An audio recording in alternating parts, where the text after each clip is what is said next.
Hello everybody, welcome to the core content lecture. This one will be focusing on weekly halving theory. So getting started, what is weekly halving? Weekly halving allows you to split the week into two halves, making it easier to pinpoint both the high and low of the week. Although there are 5 days within a week, depending on the news within the economic calendar for the week, that will tell you where the half actually is. And the numbers on the screen that represents the days before the half, so the 3 and the 2, that would be Monday, Tuesday, Wednesday would be the first half, and then Thursday and Friday would be the second half, and then vice versa for 2 and 3. So 2 would be Monday and Tuesday, and then that would split the week into a half, and then 3 would represent Wednesday, Thursday, and Friday.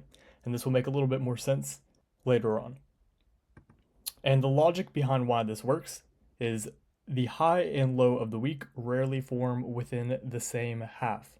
So without going back into your charts, just think for a second.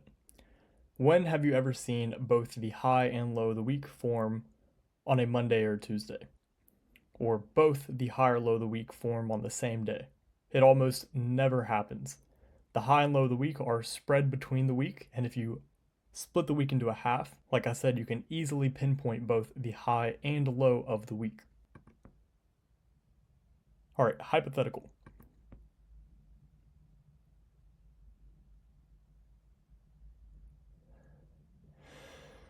So let's say we are coming into a trading week. We have Monday, Tuesday, Wednesday, Thursday, and Friday. And let's say Tuesday, Thursday, and Friday are the only days with red news folders. So taking that into account, we can see that Thursday and Friday have the most volatility and are the most likely to form the high or low of the week, while Monday and Wednesday are non-news days, so we can expect little volatility, and Tuesday has a red news folder, so we can expect some volatility there. But just looking at what we have presented, we already know there is a high chance that Thursday and Friday will form the high or low of the week, so we can split the week into a half, with Monday, Tuesday, or Wednesday being the first half, and then Thursday and Friday being the second half. And keeping that information in mind, if we were in a bullish environment and the narrative was bullish, then we would expect Monday, Tuesday, or Wednesday to form the low of the week, and Thursday and Friday to form the high of the week. So in the first half, one of those days has a high probability of forming the low of the week, and in the second half, one of those days has a high probability of forming the high of the week, specifically in a bullish environment. If the narrative was bearish, then it would be vice versa. So you're looking at the red news folders spread across the week, and the days with the most volatility, since they're already likely to form the high or low of the week, you can split the week into a half, and the days that are kind of lackluster, those are the days you can expect the high or low of the week as well.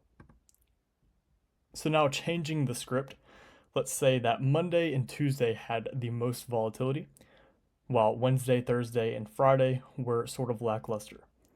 In a scenario like this, you would expect Monday and Tuesday to form the low of the week, and you would expect Wednesday, Thursday, or Friday to form the high of the week. Keep in mind, in a bullish environment. And I'll say it one more time, since Monday and Tuesday have the most volatility, and typically days with the most volatility are likely to already form the high or low of the week. If we already know there is a high probability that the high or low of the week can form there, for example, in a bullish environment, it would be the low of the week, then the second half of the week should form the high of the week. All right, and now an example. So let's look at a real chart example. As you can see, we have a Monday with a red news folder, and then Tuesday, Wednesday, Thursday, and Friday. Thursday and Friday have news folders as well. So Thursday and Friday are the most volatile days within the week. So there's a high chance that the high or low of the week will already form within Thursday or Friday.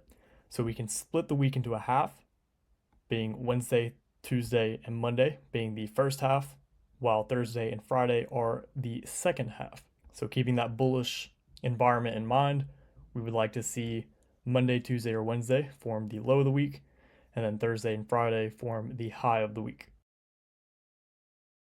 And now looking at the chart, looking at the S&P on the 1 hour time frame and the specific week where that news took place, as you can see, Tuesday ended up creating the low of the week, while Friday created the high of the week. So hopefully you all found this one insightful. Good luck and good trading.